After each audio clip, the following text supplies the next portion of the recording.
Bem-vinda, Damiana. Obrigada. És professora de português. Sim, sou professora de português. Sim, e já deste aulas, como se chama quando é uma aula one-on-one? Privadas, aulas privadas. E aulas em grupo também. Também, sim, vários grupos de vários níveis e aulas privadas. Podes corrigir-me sempre que eu faça um erro, por favor. Ok. Porque é assim que eu consigo ser um melhor aluno. Tenho que ser humilde e eu achei que podíamos falar um pouco sobre isso hoje. Porque tu já tens muita experiência com outros alunos e provavelmente tu já reparaste em algumas características de um bom aluno e um aluno menos eficaz. Exatamente, sim. É muito importante, principalmente como tu falaste, um aluno aceitar ser corrigido e aceitar que as correções sejam feitas em ambiente de sala de aula, mas também no momento da conversa, da conversação. Pois, às vezes, para percebermos como ser um aluno eficaz, é interessante vermos o contrário. Como é que alguém pode ser o pior aluno possível? Por exemplo, eu acho que o pior aluno é alguém que leva super mal ser corrigido. Totalmente. E não aceita uma correção. E quando estamos num ambiente de sala de aula, por vezes as correções não são todas feitas porque vamos perder um pouquinho de tempo. Por isso, mas numa aula privada, como temos mais tempo, podemos corrigir imediatamente o aluno. E quando começamos a ter aulas com esse aluno, também percebemos como é que é a sua maneira, se aceita as críticas, se não aceita. Mas também é sempre num ambiente mais de descontração e de sentir-te confortável. Eu acho que essa atitude também se aplica quando não estão numa aula. Eu lembro-me que quando eu cheguei a Portugal, nos primeiros 2 anos, eu acho que eu ficava muito mais frustrado quando não me conseguia expressar bem e quando alguém me corrigia, especialmente quando alguém mudava para inglês no meio da conversa ou no início da conversa. Eu dizia, olá, bom dia. Eu gostava de, oh, hello, how are you doing today? Eles mudavam e eu sentia que eu falhei. Às vezes é desmotivante. Às vezes é desmotivante porque tu estás a aprender uma língua diferente. Queres praticar essa língua no café, em qualquer lado, numa loja. Mas as pessoas percebem que tu não és português, falam contigo em inglês porque também querem mostrar que sabem falar inglês. Sim. Isso também é importante para eles próprios. Mas não estão a perceber que tu ficas triste porque tu também queres tentar falar português e normalmente os conselhos que eu dou é continuar a falar português. A pessoa vai mudar e se fores simpático e pedires, por favor, olha, eu estou a aprender português, gostava muito que tentássemos falar português, pode-me ajudar? Sim. As pessoas normalmente são simpáticas e aceitam e fazem isso. E aí também estás a mostrar aquela palavra que eu não consigo dizer. Vulnerabilidade. Vulnerability. Porque se calhar no início da conversa a outra pessoa não percebe que tu estás a praticar para melhorar. Se calhar eles acham que estão a ajudar ao mudar para inglês, não é? Sim. Para tu ficares mais confortável e quando nós dizemos pode ajudar-me a praticar, já estás a mostrar essa vulnerabilidade que, ok, esta pessoa quer aprender português, vou ajudar. Estava a tentar não repetir vulnerabilidade, estava a dar a volta porque não consigo dizer a palavra. Mesmo depois de 12 anos não consigo dizer vulnerabilidade. Outras características de um mau aluno é alguém que já sabe de tudo. Por exemplo, se alguém já estudou um pouco de espanhol, eles podem achar que eu já sei como funciona masculino e feminino e ser e estar, porque é tudo igual. Mas às vezes eles podem perder algumas subtilezas entre as duas línguas. É muito mais fácil aprender quando somos tipo, vocês têm a expressão livre ou aberto. Às vezes é melhor sentir que, ok, eu não sei de nada, eu estou a começar do zero, porque tu acabas por aprender muito mais coisas assim, não é?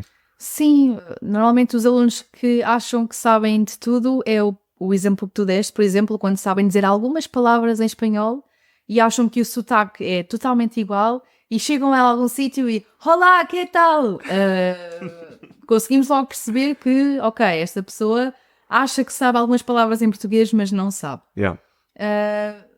Mas no geral, no início, mostram sempre que sabem e que se calhar estão um bocadinho acima dos outros que estão a aprender do zero, mas depois, à medida que o tempo vai passando, realmente acho que percebem que, ok, o que eu sei de espanhol não me vai ajudar a aprender. Quando eu andava no curso de B1, eu acho que se calhar eu estava um pouco assim, porque eu já tinha estudado os níveis A1 e A2 sozinho, então era difícil não sentir que eu já sabia de algumas coisas que a professora estava a explicar. Mas depois de muitos poucos dias, eu começava a reparar que, eu acho que eu li aquilo, mas não internalizei.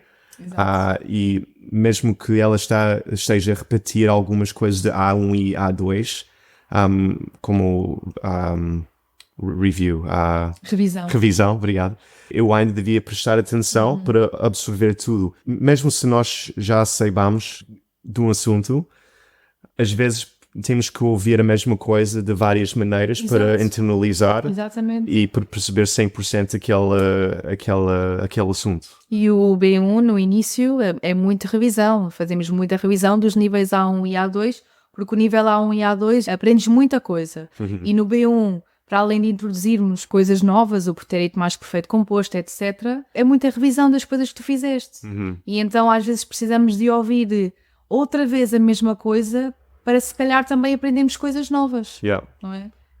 E às vezes as coisas explicadas por outra pessoa também acabam por ajudar. E eu confesso que ainda hoje há muita coisa que foi-me introduzido, ou introduzida, porque é coisa.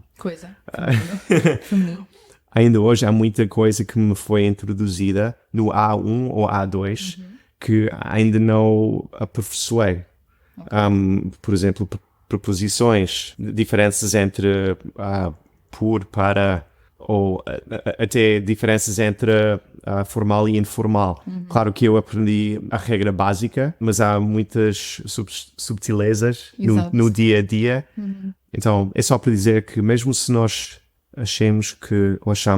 Mesmo que nós achemos que... Nunca sei quando devia usar conjuntivo ou indicativo. Mesmo quando nós achamos que dominamos um assunto, há sempre mais alguma coisa para perceber sobre aquela coisa. E aparece sempre alguém que tem outra opinião ou que te mostra que, olha, isto também pode ser isto, ou para chegar aqui podes fazer de outra maneira. E acabas sempre por aprender uma coisa nova. Boa. Provavelmente também reparas em muitas diferenças de um aluno para o outro, não é? Se calhar um gosta de música e o outro gosta mais de, sei lá, política ou história. Uma característica de um bom aluno é conhecer a si próprio e saber o que se motiva para aprender a língua e que tipo de conteúdo ou materiais vão ser mais interessantes e mais motivantes. Claro. Não é? Esta pessoa gosta mais de teatro, vamos fazer aqui um roleplay, um teatro. Sim.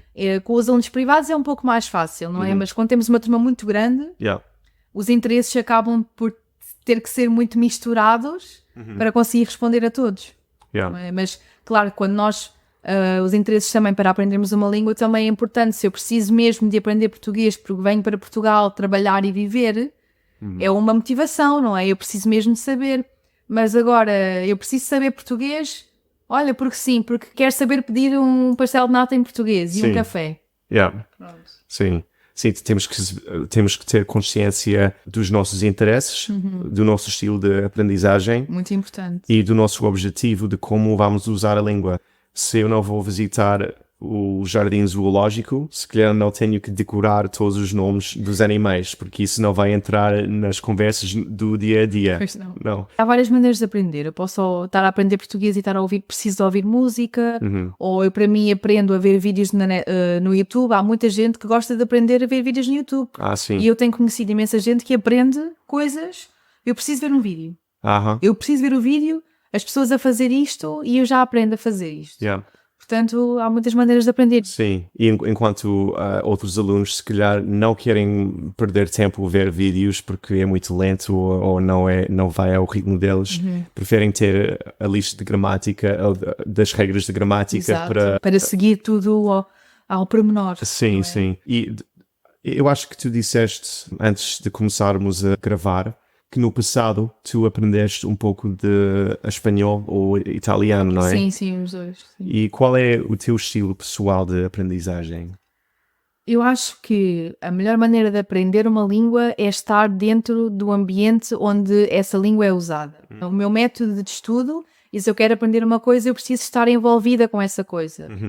Por exemplo, quando eu aprendi espanhol, tive um período em que estudei espanhol em Portugal, mas o sotaque, por exemplo, da professora e o meu próprio sotaque não era o melhor, mas depois fui viver para a Espanha durante um tempo e aí consegui aprimorar a minha pronúncia, conhecer palavras mais que ali as pessoas usavam. Sim. E trabalhar muito a minha pronúncia ouvindo.